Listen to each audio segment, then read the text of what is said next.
오늘 저에게 주신 하나님의 말씀 구약성경 룻기서 3장 7절부터 13절까지 말씀입니다. 다 찾으셨으면 저희 함께 봉독하겠습니다. 보아스가 먹고 마시고 마음이 즐거워 가서 곡식단 더미의 끝에 눕는지라. 룻이 가만히 가서 그의 발치 이불을 들고 거기 누웠더라. 밤중에 그가 놀라 몸을 돌이켜 본즉 한 여인이 자기 발치에 누워 있는지라. 이르되 내가 누구냐 하니 대답하되 나는 당신의 여종 룻이오니 당신의 옷자락을 펴 당신의 여종을 덮으소서. 이는 당신이 기업을 물을 자가 됨이니이다 하니 그가 이르되 내 딸아 여호와께서 내게 복 주시기를 원하노라. 내가 가난하건 부하건 젊은 자를 따르지 아니하였으니 내가 베푼 인애가 처음보다 나중이 더하도다. 그리고 이제 내 딸아 두려워하지 말라. 내가 내 말대로 내게 다 행하리라. 내가 현숙한 여자인 줄을 나의 성읍 백성이 다 아느니라. 참으로 나는 기업을 물을 자이나 기업 물을 자로서 나보다 더 가까운 사람이 있으니 이 밤에 여기서 머무르라. 아침에 그가 기업 물을 자의 책임을 내게 이행하려 하면 좋으니 그가 그 기업 물을 자의 책임을 행할 것이니라.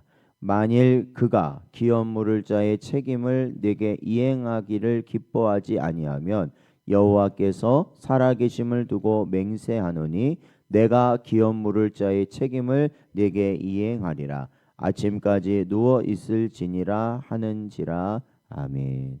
기도하겠습니다. 하나님 아버지, 지난밤도 하나님의 은혜 가운데 저희를 보호하시고 오늘도 주님 앞에 나와 말씀으로 시작하게 하여 주사 회개의 길 가게 하시고 저에게 주신 사명 감당할 수 있는 저희들 되도록 인도하여 주시는 애 감사드립니다. 오늘 하루도 이 하루를 온전히 주님께 맡길 수 있는 저희들 되게 하시고 우리의 뜻이 아니라 주님의 뜻을 기억하며 받은 소명 감당하는 복된 하루 되도록 주여 은혜 내려 주옵소서. 간절히 바라옵고 예수님의 이름으로 기도하옵나이다. 아멘. 오늘은 구속자의 날개 아래 거하라 라는 제목으로 하나님 말씀 증거합니다. 룻이 보아스의 밭에서 은혜를 입었던 것은 하나님의 섭리의 첫 단계였습니다. 그러니까 우연이라는 말로 표현되었지만 룻이 생계를 위해서 밖으로 나와 이삭을 줍기 시작하였을 때 그가 바로 사실은 룻의 집안의 기업 물을 자인 보아스의 밭으로 인도되고 또 이 보아스의 눈에 들어 또한 많은 은혜를 입게 되었던 모든 과정이 하나님의 섭리였다라는 것이죠.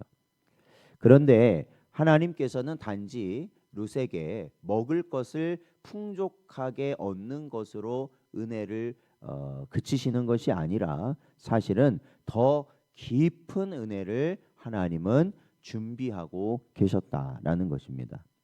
룻기 3장은 룻이 구속자의 날개 아래로 들어가는 장면을 우리에게 보여줍니다. 룻은 보아스의 배려만으로는 해결되지 않는 인생의 근본 문제가 있는 여인이었습니다. 그녀는 가문이 끊겼고, 그죠? 남편이 죽었기 때문에 가문이 끊겼고, 또한 땅이 사라졌습니다. 기업이 없는 여자였어요. 그리고 미래의 보호자가 없는 그러한 상태였습니다. 따라서 룻에게 필요한 것은 단지 친절을 베푸는 사람이 아니라 그를 완전히 회복시킬 구속자, 즉 고엘의 역할을 감당할 수 있는 사람이 필요하였던 것입니다. 이는 우리도 마찬가지인데요. 우리는 이 땅을 살면서 우리 자신의 마음을 알아주고 위로해주고 나를 위해주는 그러한 존재가 우리에게 필요한 것 같지만 사실은 근본적으로는 우리의 죄의 문제를 해결할 유일한 분을 우리는 만나야만 한다라는 것입니다. 그래서 이 땅에 뭐 우리 마음을 시원하게 해주고 공감해주고 위로해주는 뭐 강연자들도 있고요, 뭐 선생님들도 있고요, 여러 뭐 많지 않습니까? 그러나 중요한 것은 아무리 그런 말들을 많이 듣고 접한다 할지라도 중요한 것은 우리 죄의 문제는 절대 해결되지 않는다라는 겁니다. 그렇기 때문에 우리는 누구를 바라봐야만 하느냐? 바로 그 죄를 해결할 수 있는 유일한 분이신 예수 그리스도를 바라보아야 할 것이며, 오늘 본문 말씀으로 보자면 주님의 날개 아래 거해야만 한다라는 것입니다. 오늘 본문을 보니까 룻이 시어머니 나오미의 가르침대로 밤중에 조용히 타작 마당에 내려갔습니다. 그리고 이 보아스가 이제는 그 타작 마당에서 아마도 그 추수를 마치고 많은 결실을 얻었기에 잔치를 열고 함께 기쁨을 나누고, 그리고 나서 오늘 본문에 나와 있는 것처럼 곡식단 더미 끝에 누워 있었다라고 말을 하고 있는데, 룻은 조용히 한밤중에 찾아가서 보아스가 덮고 있던 이불을 들고 거기에 자신의 몸을 눕혔다라는 것입니다. 어떻게 보면은 이게 성적 음란함을 보여주는 거 아니냐 이렇게 생각할 수도 있지만, 이 당시의 이러한 모습은 바로 여인, 즉 아무것도 할 수 없는 그러한 여인의 보호와 결혼을 요청하는 유일한 길이었다라는 것입니다. 그러니까 룻이 할 수 있는 유일한 길이었다라는 것이죠.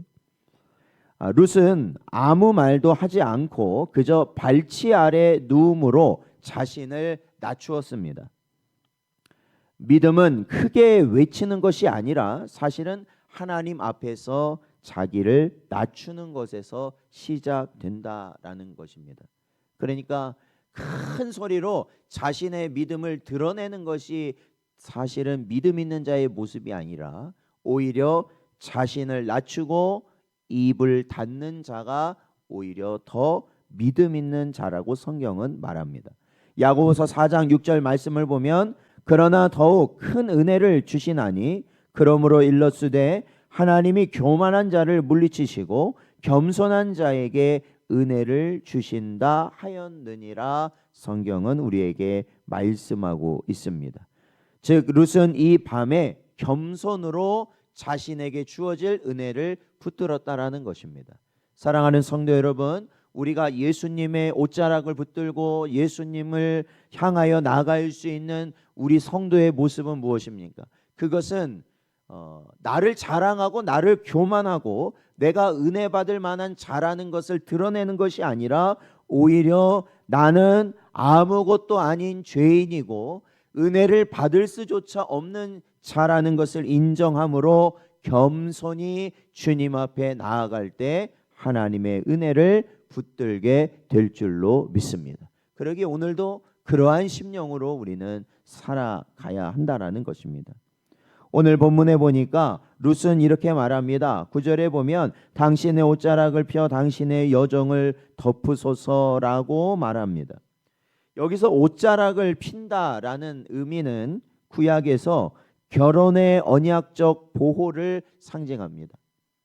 그러니까 나를 당신의 신부로 맞아 주십시오라는 것이죠. 누군가의 신부가 된다라는 것은 이제는 완전한 보호를 받는다는 것이죠. 그리고 신분이 달라진다라는 것입니다. 에스겔서 16장 8절에서도 하나님은 내 옷자락을 내 위에 펴 너를 덮었다 이렇게 말씀하시죠. 그러니까 이게 하나님과 우리의 관계를 특히 뭐라고도 표현하냐면 결혼의 관계로도 표현한다라는 것입니다. 결혼의 관계.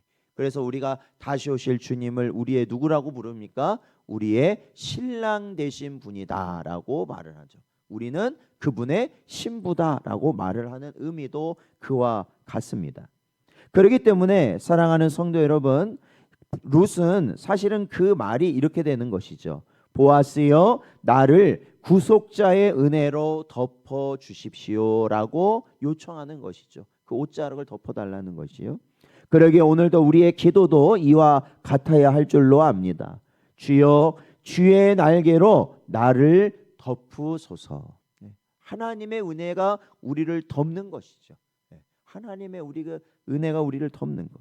즉 오직 겸손함으로 하나님의 은혜를 의탁하는 자가 결국 그 믿음으로 구속의 문이 열어지게 된다라는 것입니다. 오늘 본문 말씀을 계속 보니까 이러한 룻의 요청을 들은 보아스의 반응입니다. 보아스는 사실은 혼자 누워 있었는데 갑자기 밑에 여자가 있으니까 얼마나 놀랬겠습니까? 그래서 놀라며 물었고, 룻은 이러한 고백을 보아스에게 하였을 때 보아스는 이렇게 축복합니다. 10절에 보니까 여호와께서 내게 복 주시기를 원하노라, 이렇게 축복합니다. 보아스는 룻의 인격을 인정하고 그녀의 믿음을 칭찬하고 또한 하나님 앞에서 그녀를 높여 주었습니다. 참으로 너는 믿음 있는 여인이라는 것이죠. 보아스가 룻에 대해서 묻고 그 이야기를 듣고 있었을 때 참으로 룻은 믿음 있는 여인이라는 것을 이미 마음속에 자리 잡고 있었던 것입니다. 그러니까 12절에 보면은 보아스는 이렇게 말합니다. 나는 기업물을 자이나 나보다 더 가까운 이가 있다라는 것입니다. 보아스는 자기보다 더 이 나오미의 집안과 가까운 사람이 있기 때문에 그가 먼저 우선순위를 갖는다, 이렇게 말을 합니다. 그러니까 보아스는 율법에 따라 지금 바르게 행하고 있다라는 것이죠. 구속자는 아무나 될 수 없고 하나님의 법이 정한 순서대로 하는 자가 구속자의 위치에 있을 수 있습니다. 어떻게 보면은 보아스는 한밤중에 아무도 보지 않는 상황에 룻이 알아서 자기에게로 왔기 때문에 자기의 정욕대로도 할 수 있어요. 그렇죠? 남자로서 정욕대로도 할 수 있을 거 아닙니까? 악을 저지를 수도 있는 겁니다. 그러나 보아스는 그러지 않았다라는 거죠. 그러한 상황임에도 불구하고 보아스는 하나님의 말씀에 우선은 순종하였다라는 것이죠. 그게 바로 구속자가 갖는 모습이죠. 그래서 그는 서두르지 않았고 하나님의 법을 따라 정직하게 진행하였다는 것입니다. 그러므로 참된 구속자는 항상 거룩함과 정직함으로 일하는 존재다라는 것이죠. 우리의 참된 구속자 되신 예수 그리스도 역시 죄 없이 정직하게 의로우신 방법으로 율법을 모두 지키시면서 십자가에 오르셨다라는 것입니다. 보아스는 이렇게 말합니다. 13절에 보니까 그가 이행하지 아니한다면, 그러니까 자기보다도 룻을 책임져야 할 그 사람이 만약에 룻이 이방 여인이고 뭐 이제 이렇게 하니까 자기가 그 책임지는 것을 좋아하지 않는다고 한다면 반드시 자기가 책임을 질 것이다라고 룻에게 약속을 합니다. 이 말은 룻을 향한 분명한 약속입니다. 보아스는 룻의 앞날을 책임지겠다고 선언합니다. 이것이 바로 구속자의 은혜가 되는 것이죠. 예수님께서도 이렇게 말씀하십니다. 히브리서 13장 5절 말씀을 보면 돈을 사랑하지 말고 있는 바를 족한 줄로 알아. 그가 친히 말씀하시기를 내가 결코 너희를 버리지 아니하고 너희를 떠나지 아니하리라 하셨느니라. 주님도 말씀하셨다라는 겁니다. 내가 너희를 결코 버리지 아니하리라, 떠나지 아니하리라 말씀하신 거죠. 사랑하는 성도 여러분, 우리도 마찬가지입니다. 우리도 인생의 가장 어두운 시기를 우리가 보내고 있다면 바로 예수 그리스도가 우리의 구속자 되심을 믿고 나아가야 할 시간이라는 것입니다. 오늘도 우리에게 주신 말씀을 우리 마음에 깊이 새기시고 오직 우리의 구속자 되신 예수님을 바라보며 살아가는 복된 여러분 되시기를 주의 이름으로 축원드립니다.